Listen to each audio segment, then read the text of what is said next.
আমরা সবাই বলি যে মায়ের পায়ের নিচে সন্তানের জান্নাত। এখন মার চরিত্রই যদি খারাপ হয় তাহলে কিভাবে মায়ের পায়ের নিচে জান্নাত হবে? যদি উত্তরটা সহজভাবে বলতেন। দেখুন,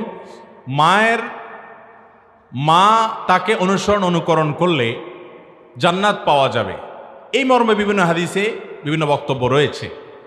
এখন যদি মা খারাপ হয়, তারপর সন্তান হিসেবে আপনি মায়ের সাথে সদাচরণ করতে হবে, তার প্রতি দুরাচরণ করতে পারবেন।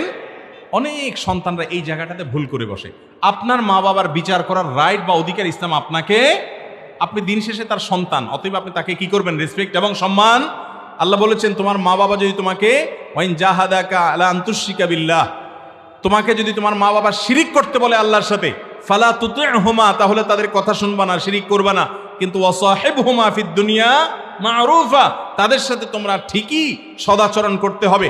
যদিও তারা মুশরিক হয়, অমুসলমান হয়, তাহলে মা বাবা যদি খারাপও হয়, আপনি ভালো করার চেষ্টা করবেন, অন্যদেরকে দিয়ে বুঝাবেন, আল্লাহর কাছে দোয়া করবেন। কিন্তু তাই বলে আপনি বিচারের ভার কাঁধে তুলে নিতে পারবেন এবং তাদের সেবা যত্ন করার মাধ্যমে আপনি আল্লাহর সন্তুষ্টি ঠিকই অর্জন করতে পারবেন।